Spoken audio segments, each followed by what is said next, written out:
Hey guys, this is Heather from healthyveganrecipes.net. So check out my kitchen. I am at my brother's place and this is the most gorgeous kitchen I've cooked in a long time, so I'm pretty excited. All right, what we're gonna do today is experiment because we're gonna make a recipe for quinoa cookies and I've never made it before. And I don't have a recipe in front of me, so I'm just gonna play with the measurements and see how it works. This is always a lot of fun, and this is exactly what I did in the cooking classes on my site. But today I felt like just winging it, so that's what we're gonna do. And don't worry, we are gonna come out with something delicious and something healthy. Quinoa cookies will be fantastic. So stay tuned for that, and you can always hop over and get the recipe at healthyveganrecipes.net. So what I've got started is some quinoa on the stove. It is some red quinoa, but you can use white. I've got half a cup cooking in 1 cup of water, and hopefully it will be finished soon. But we're gonna get started on the rest of it. What I'm gonna pair this quinoa with is some tahini. So I've got that in a measuring cup, which is shortly going into my mixing bowl. And I should mention that this is pretty much the most solid tahini I have ever seen. I can't really mix it up with the oil, so it's pretty solid, and then there's some oil along with it. So I'm gonna try to mix this up as much as I can. I love this red mixing bowl. It totally reminds me of my mom's red mixing bowl. This is my sister-in-law's. So her kids are in luck for a long childhood of cookies made in big red mixing bowls. Okay, to the tahini, I'm going to add everyone's favorite sweetener, maple syrup. If you don't have access to some maple syrup, I know those of you in Europe always have trouble finding it. And this is pure maple syrup, by the way, not the pancake syrup. So if you can't find maple syrup, then feel free to use another type of sweetener like unrefined cane sugar or something like that. Brown rice syrup would be great as well. If you use a solid sugar, you'll have to change the ratio of wet to dry. All right, last wet ingredient I'm gonna put in there is some rice milk. And I'm gonna try with half, well, no, that's too much. I'm gonna do a 1/4 cup.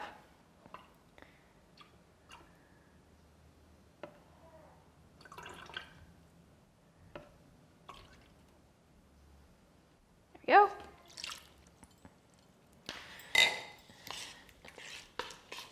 And I'm going to stir this together as best I can and try to smooth out that tahini. Okay, the tahini is about as smooth as it's going to get. So what I'm going to put in next is some ground flax seeds. Seem to have lost all my measuring cups. So I'm going to put in, let's see, start with a 1/4 cup. See how it goes. Now flax, when you put it into liquid, gels up and gets really super sticky. So this is gonna be great for holding these cookies together because quinoa on its own isn't all that sticky. And the flour that I'm gonna use is brown rice flour. And it doesn't get very sticky, but it's gluten-free. So these cookies should be gluten-free. Let me just think if there's anything in here that has gluten. No. Should be good. All right, I'm gonna add some seasonings here as well. So I'm gonna do some vanilla.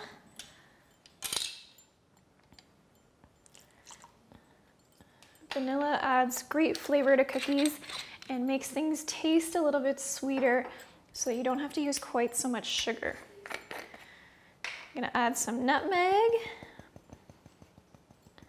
just a sprinkle. And some cinnamon. Cinnamon, same thing. It helps things taste sweet without adding more sugar.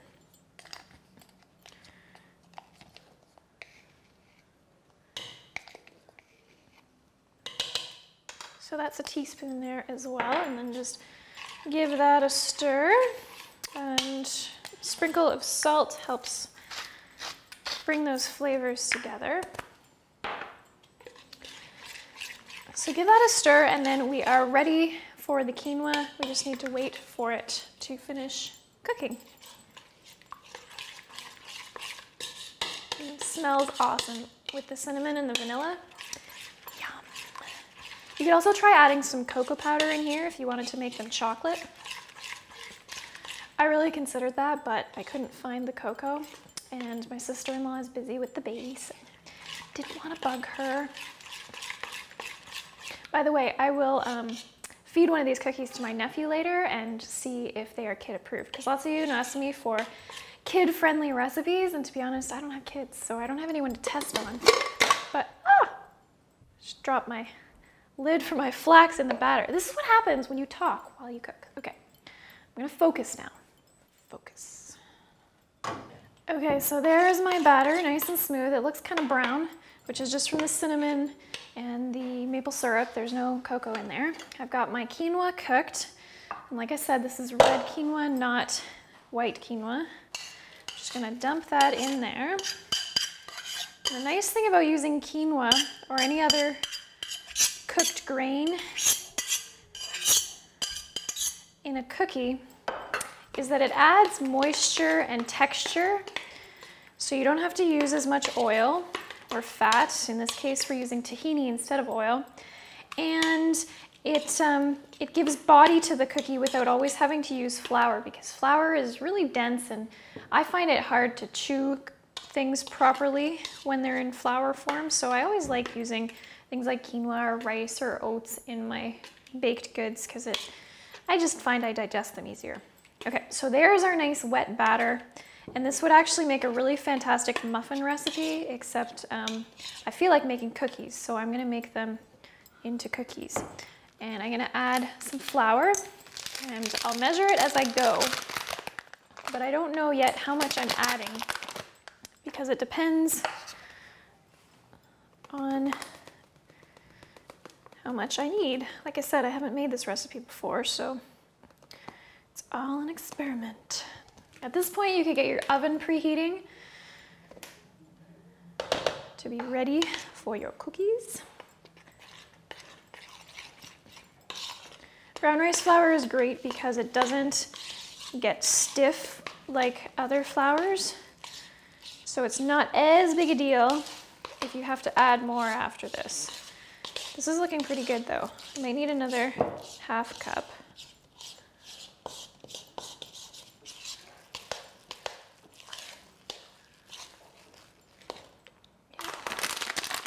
Another half cup, and I think we'll be good.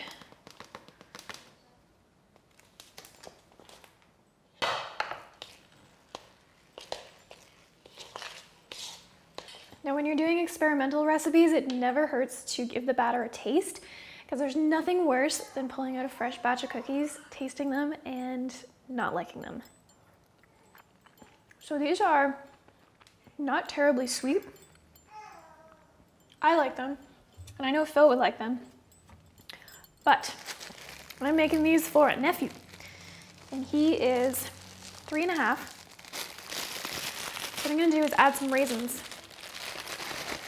Raisins will add sweetness without too much additional sugar. You could also do chocolate chips if you want. So get them on your tray, line or grease the tray so they don't stick.